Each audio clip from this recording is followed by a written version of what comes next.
E aí, meu amigo e minha amiga do universo físico, aqui é o Lucas do Universo Físico para mais um vídeo. E antes de falarmos do vídeo em si, olha essa arte, que legal, a arte nova no meu canal, toda meio Matrix, meio doideiras. Então dá uma olhada no Facebook, eu também coloquei uma arte nova, no Twitter, e essa arte aí no YouTube que você está vendo, ficou bem legal. É mais um passo na profissionalização do canal. Bom, e sem mais delongas, vamos programar o exemplo do SVM, que é o que você está querendo assistir aqui, não é mesmo? Então, o que que nós vamos fazer, pessoal? Eu vou implementar aqui com vocês o SVM para um problema que é você reconhecer dígitos que foram escritos à mão. Então, eu quero um software que faça o seguinte: quando você escreve zero, ele vai identificar, isso é um zero. Se você escrever 5, ele vai olhar e isso é um 5. E vamos fazer isso usando o SVM e fazendo um aprendizado diretamente nos pixels.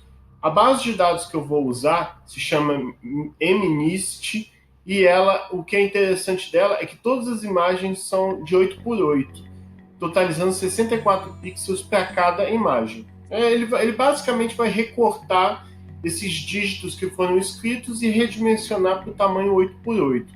O que é legal é que com isso você não tem uma base tão grande, então roda muito bem, roda muito rápido, e ao mesmo tempo é bastante útil para aquela questão que eu falei lá no vídeo 1, que é os descritores, as features. Você vai ter para cada imagem 64 dimensões, que é cada pixel que compõe a imagem. E você vai fazer o seu aprendizado, o seu treinamento diretamente nesses pixels. Eu pretendo mostrar mais exemplos mais complexos de SVM, mas esse dessa base de dados que é muito utilizada é um bom ponto de partida para você começar a entender o SVM, tá certo? Então vamos programar aqui. A primeira coisa que a gente vai fazer é importar a Matplotlib, que é uma biblioteca muito útil para você plotar gráficos, mostrar resultados na tela. Então, para você apresentar os resultados desse SVM, a Matplotlib vai vir a calhar bem.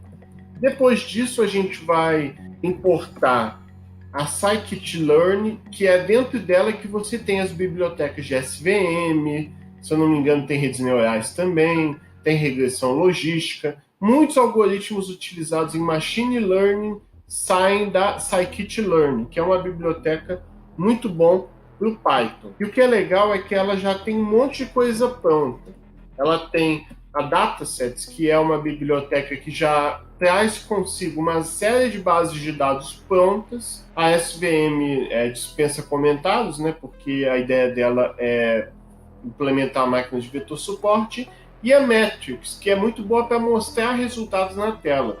E eu uso a Matrix para mostrar uma matriz de confusão. Se você não sabe o que é uma matriz de confusão, eu vou colocar na descrição do vídeo e no izinho o vídeo que eu explico o que é uma matriz de confusão. É um conhecimento fundamental se você está trabalhando com machine learning. E a Pico.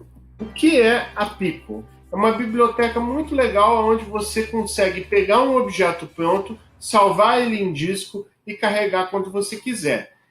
Você pode treinar um modelo SVM e salvar ele no disco para quando você precisar usar ele de novo, você simplesmente acessa, certo?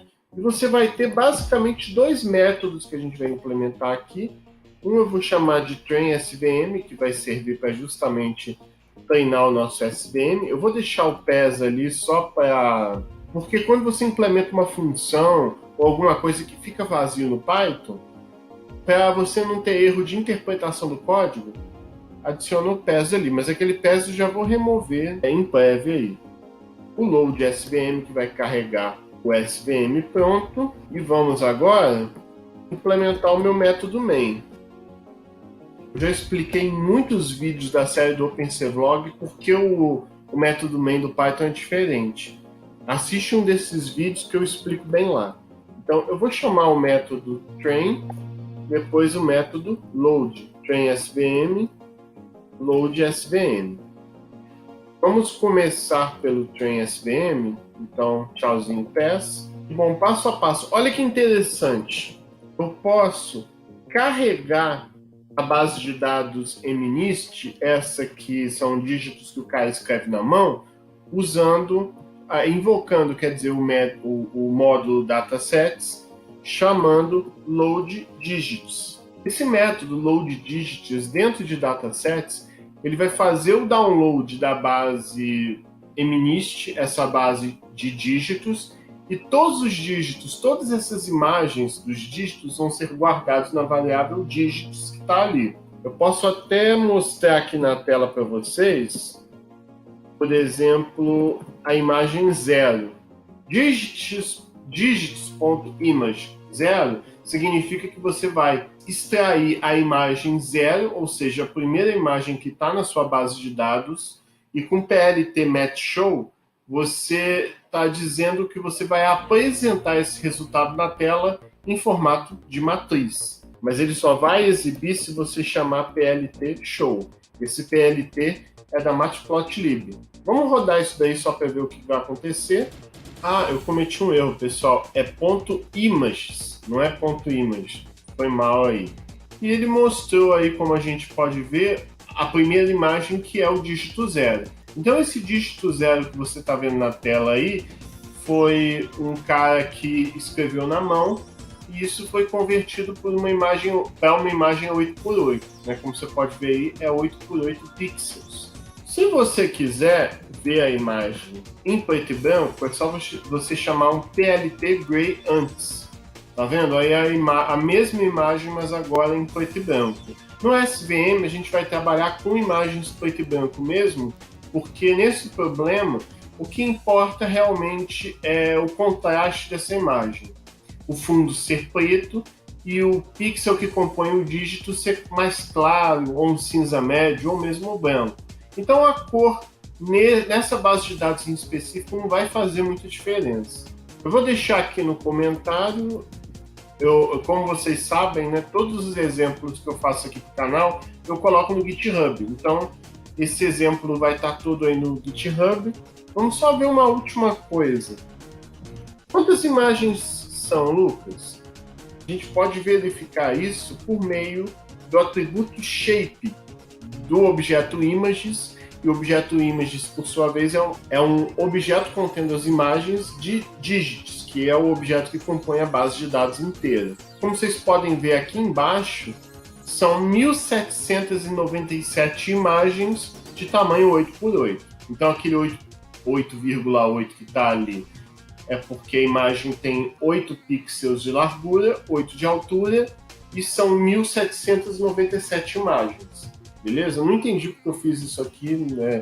Eu tentei meio que simular todas as imagens 8x8, assim, tipo uma camada, mas ficou muito estranho isso no vídeo. Não sei nem se isso vai aparecer no vídeo final. Provavelmente vai aparecer no vídeo final, porque eu sou um cara muito doido. A primeira coisa que a gente precisa é saber o número de amostras. O número de amostras a gente pode pegar do método len, que retorna o total de elementos que uma lista tem, e digits.image, eu falei que é um .images, eu falei que esse é um objeto, esse é um objeto contendo as mais de 1000 imagens ali que eu falei. Até para a gente entender esse resultado, vamos mostrar ele. O len, ele retorna o total de elementos que o container tem, e o container tem 1797 imagens. Cada imagem é uma amostra do meu SVM. E o que nós vamos fazer agora? Nós vamos converter essas 1000 e tantas imagens num formato que o SVM entenda. Então a gente vai fazer digits.images.reshape. Nós vamos pegar essas matrizes e, ao invés de cada imagem ser uma matriz 8x8, eu vou transformar isso num vetor de 64 posições. Então, vamos supor, aqui está a imagem 8x8. O que eu vou fazer? Eu vou pegar os pixels dela e representar eles em um outro formato, um formato de vetor de 64 pixels. Então, ao invés de você ter a imagem 8x8, você vai ter a mesma imagem descrita como um vetor de 64 posições. 8x8 dá 64 aí. E como é que eu faço isso? Eu primeiro indico quantas amostras eu tenho, né? Eu vou ter que fazer isso. Eu vou ter que representar nesse vetorzinho de 64 posições cada uma das 1.700 e tantas imagens. O -1 indica que você vai representar isso como um vetor. Então, como vocês podem ver aí, o que eu fiz? Eu fiz com que as 1.797 imagens fossem representadas por um vetor de 64 pixels, que é cada uma das imagens 8x8 aí que eu falei. Depois disso, é só a gente criar o nosso objeto SVM. Eu vou apagar essas coisas aqui porque o código está ficando bagunçado. Carrega base de dados. No GitHub eu vou colocar os comentários ali que eu falei, mas para o código do vídeo ficar mais fácil de visualizar, vamos deixar assim. Transformo as imagens 8x8 em vetor de 64 posições. Beleza? Depois disso, eu vou criar o objeto classificador, que vai ser o SVM, SVC. O SVC não é exatamente 100% SVM, mas é um algoritmo muito parecido com a máquina de vetor suporte, tanto que a gente usa ela cotidianamente. E vamos fazer o atributo gamma receber scale. O gamma é um dos atributos, é um dos parâmetros que você usa para ajustar a kernel. Se você não lembra o que é a kernel, assiste o vídeo 1, que eu estou colocando aí no izinho e botando na descrição desse vídeo aqui também.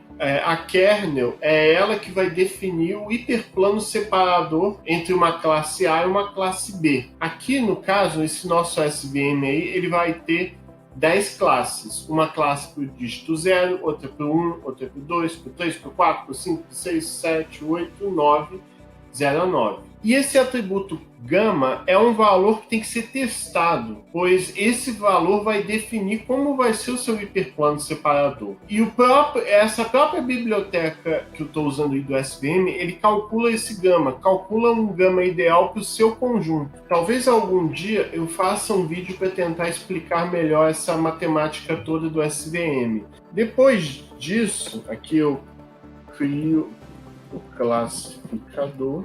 Tenho o classificador com 50% das imagens da base de dados. Aqui embaixo eu vou fazer o seguinte: eu vou treinar o classificador SVM com 50% desse conjunto de imagens. Então tá aqui o seu conjunto de todas as suas imagens. Eu vou pegar metade desse conjunto e usar para treinar o SVM. A outra metade eu vou usar para testar, para justamente verificar se a classificação é boa ou não. Então a primeira metade eu uso para treinar e a outra metade eu uso para testar, para ver os meus resultados aí. Para isso, eu vou pegar o objeto classifier que eu criei ali na linha 14 e vou chamar fit. É o fit que vai treinar o modelo, vai fazer o aprendizado mesmo de fato. Então eu vou pegar o data lá da linha 11, que são aquelas imagens transformadas em vetores, e eu vou definir aqui, ele vai começar da primeira imagem até a imagem da mediana aqui, que define 50% das imagens. Então é com isso que eu vou pegar esse primeiro conjunto aqui. Além disso, eu também preciso fornecer o digits target.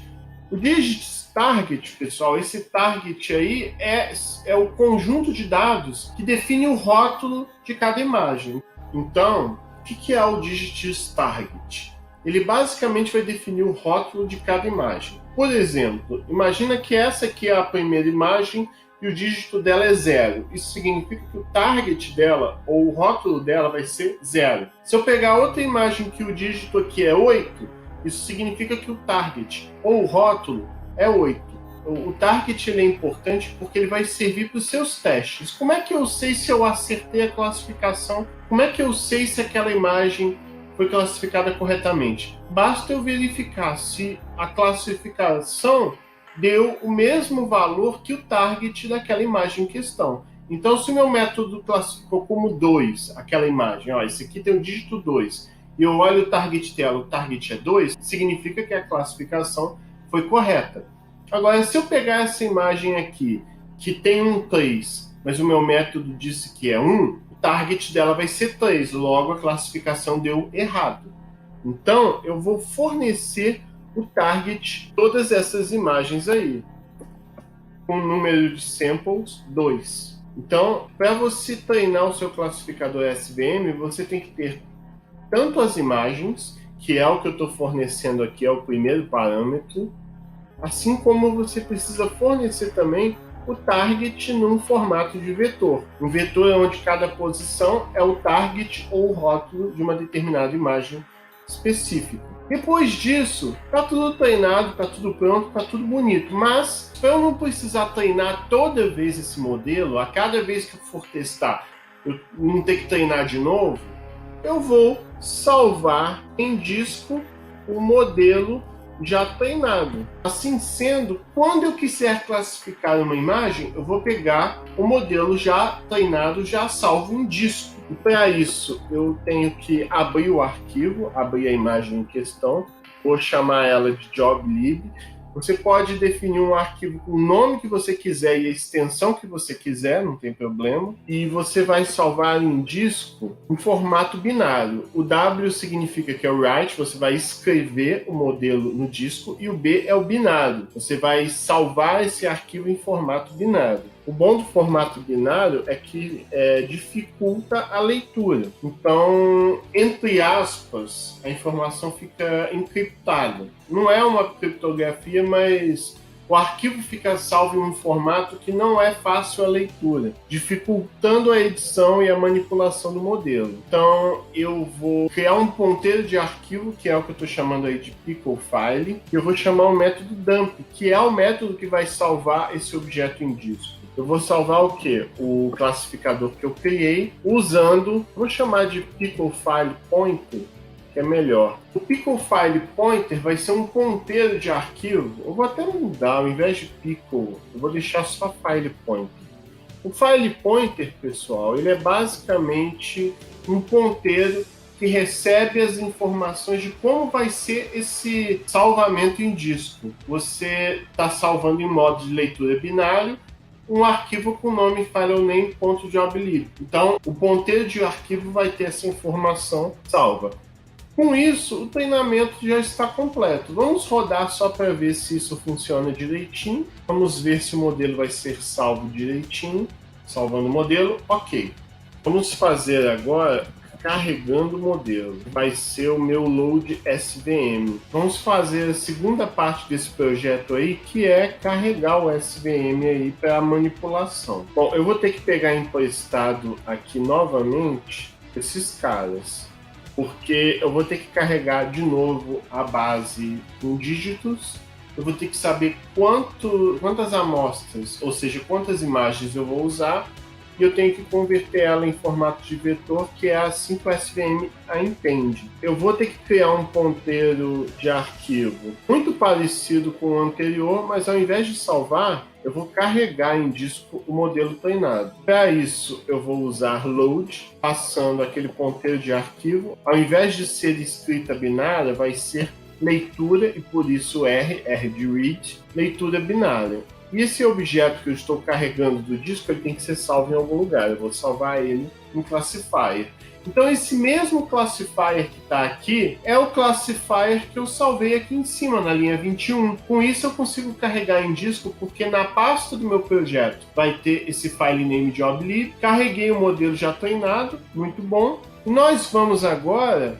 Lembra que eu falei, aqui estão todas as nossas imagens. Eu não falei que eu treino essa primeira metade?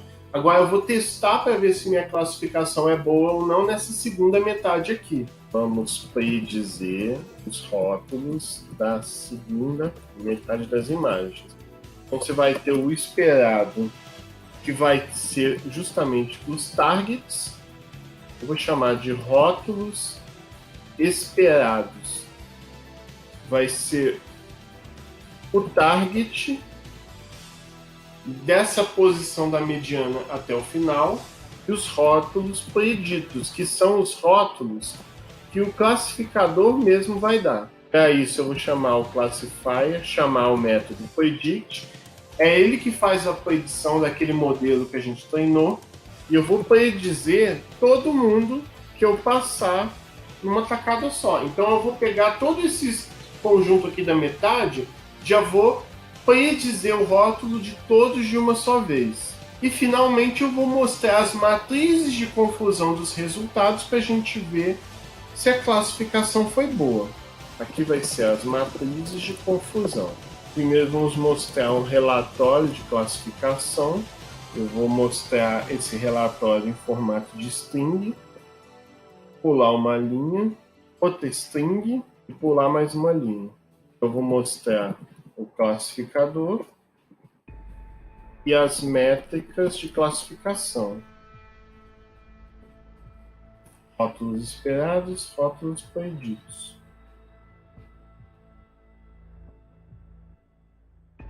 Beleza.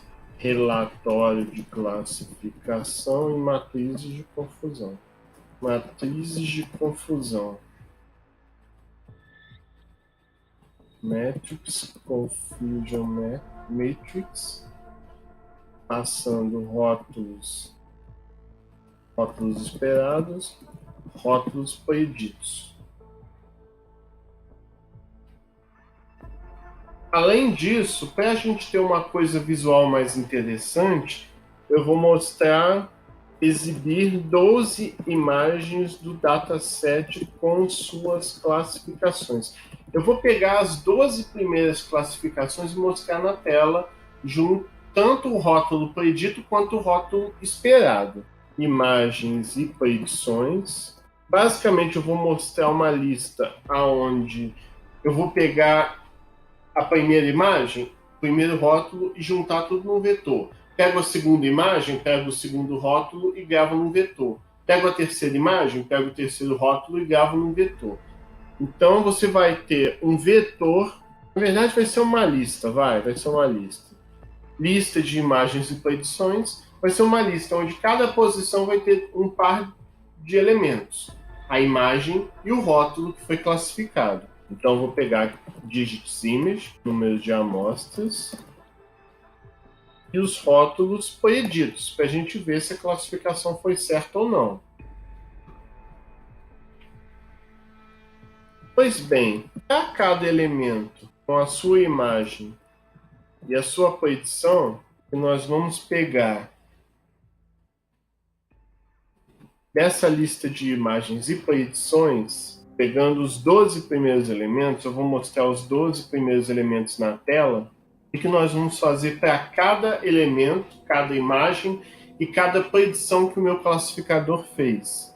Eu vou plotar cada imagem na tela com subplot, dizendo que vão ser 3 linhas, então você vai ter 3 linhas de imagens e 4 colunas de imagens. Coloquei ali agora.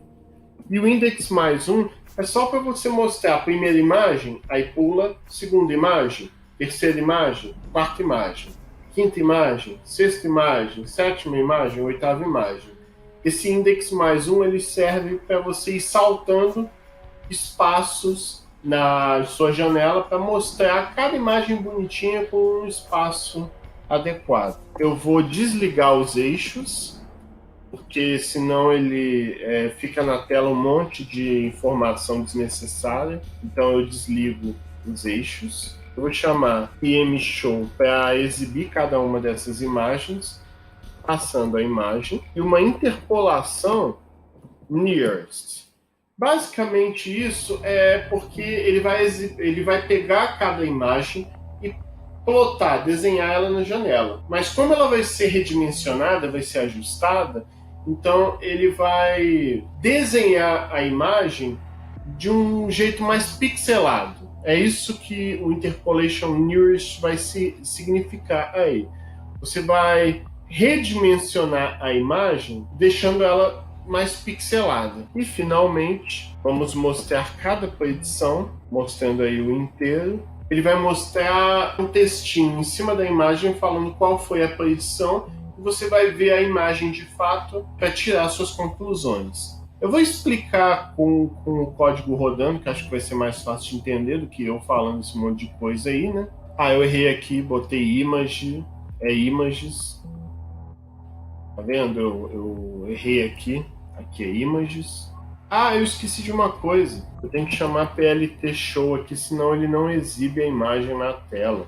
Beleza, mostrou tudo, mas vou explicar uma coisa de cada vez. O relatório de classificação, ele tem informação sobre todos os parâmetros. Eu não expliquei nada sobre os parâmetros, até porque, eu vou ser sincero, eu não domino completamente esses parâmetros, mas eu pretendo fazer vídeos, fazer um estudo mais completo para explicar esses parâmetros em futuros vídeos. Entenda esse vídeo como um Hello World de SVM, para você aprender a fazer o seu primeiro SVM. Eu pretendo fazer mais vídeos explicando mais a fundo à medida que o tempo for passando aí. Então aqui, nesse report, nesse relatório de classificação, ele vai mostrar todos os parâmetros que foram usados. Eu usei a kernel RBF, que é a normalmente usada por padrão, e você tem aqui algumas medidas de qualidade. Em geral, quando você se aproxima do 1, pelo menos nessas três primeiras aqui, Precision, Recall e Score F1, quanto mais próximo você estiver de 1, melhor. Então, por exemplo, no 0 aqui, você teve 1, ou seja, você teve uma classificação, pelo menos na medida de precisão, de 100%. O 4 aqui teve de 99%, e assim sucessivamente. Então o método foi bastante preciso para muitos dígitos. No caso do 8 e do 9, aparentemente ele errou um pouquinho mais. A gente entende direitinho onde ele acertou e onde ele errou, analisando a matriz de confusão mesmo. Numa matriz de confusão, igual eu expliquei lá naquele vídeo, eu peço que você assista ele para entender melhor. A matriz de confusão, o ideal é que só as diagonais estejam preenchidas com valores. Qualquer valor fora da diagonal indica um erro que aconteceu. Vamos ilustrar isso com um exemplo. Ó, essa primeira linha aqui é referente ao dígito 0. Dessas 88 imagens, 85 foram classificadas corretamente. Esse 1 aqui, o que significa esse 1? Vamos descobrir. Dígito 0, 1, 2, 3, 4. Então você teve um 4 que a predição dele foi 0, mas na verdade ele é um 4. Então teve um dígito 4 aí que foi confundido com um 0. E aqui esse último deve ser um 9. Significa que você teve duas imagens que representam o dígito 9 que foram classificadas incorretamente como 0. Deixa eu ver se teve algum que ele acertou tudo. Eu acho que não. Ah lá, não, teve sim. O 8 aqui, tá vendo? O 8, todo mundo é 0, exceto a diagonal, que é 88. Significa que você teve 88 imagens com o dígito 8 e todas foram classificadas corretamente. Entenderam? Se não tiverem entendido, assiste lá o vídeo de matriz de confusão, onde eu explico isso melhor. E para concluir, tem essa imagem aqui que mostra as predições aí que o meu método fez. Esse cara aqui, ele predisse que é um 8, e eu não sei o que ele é. Eu esqueci de colocar no textinho o target real do elemento. Não tem problema não, esse é um primeiro exemplo aí. Eu vou fazer exemplos mais aprimorados, mais complicados ao longo aí do desenvolvimento do canal. Tem essa imagem aqui que é bem claro que parece um 4 e o meu classificador predisse que é um 4. Tem um 9 aqui que o meu classificador predisse que é 9, então ele acertou. Esse aqui que é um 1 e ele predisse como 1. Parece que aqui eu peguei só classificações que deram certo, aparentemente. Talvez essa aqui. Essa aqui eu não sei o que é, mas tá bom, gente? É basicamente isso. Espero que você tenha gostado aí dessa explicação. É um exemplo super simples para você implementar o seu primeiro SVM. O SVM é um método muito bom e uma boa alternativa às redes neurais. Então, se você está aprendizado de máquina, machine learning, inteligência artificial, entender a máquina de vetor suporte é importante. Obrigado por ter assistido até aqui. Não deixe de curtir, compartilhar e se inscrever no canal. E eu espero você na próxima.